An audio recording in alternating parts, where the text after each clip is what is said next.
You're taking a blowtorch to fry an egg. This is ridiculous overkill.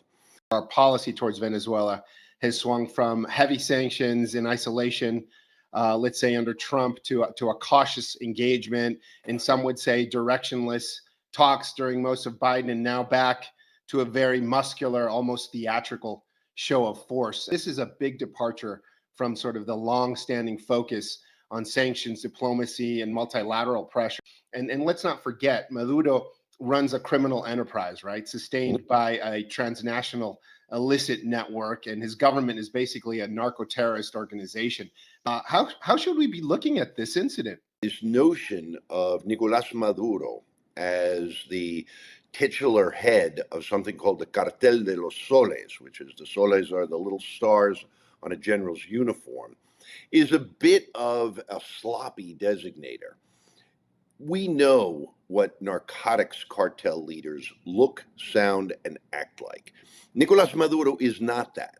What he is an authoritarian leader, a dictator, a human rights abusing individual who doesn't care at all about democracy. Venezuela is not a cocaine producing country. We don't have any indication from any source that they're making fentanyl. He is, as you said, he's basically a guy who's in charge of a bunch of criminal enterprises. The reality of this deployment is, as a friend of ours, Jimmy Story, and I got to give him credit for it, the reality of the deployment is you're taking a blowtorch to fry an egg.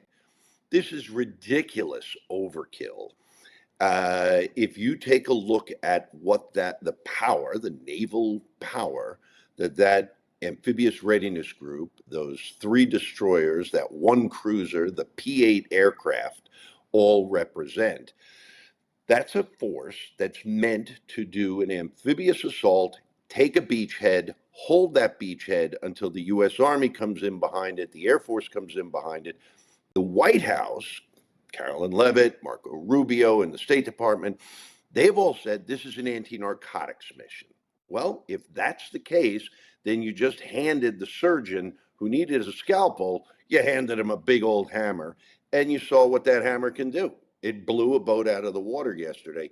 But as you and I have talked on other occasions, Carl, this was basically drone footage of an American Reaper, most likely, the kind we see used in the Middle East, the kind we've seen used against Houthis, against Iraqi insurgents. It's basically focused on Miami-Dade and his MAGA coalition. It's not focused really on anything that's geostrategic in terms of solving, if you will,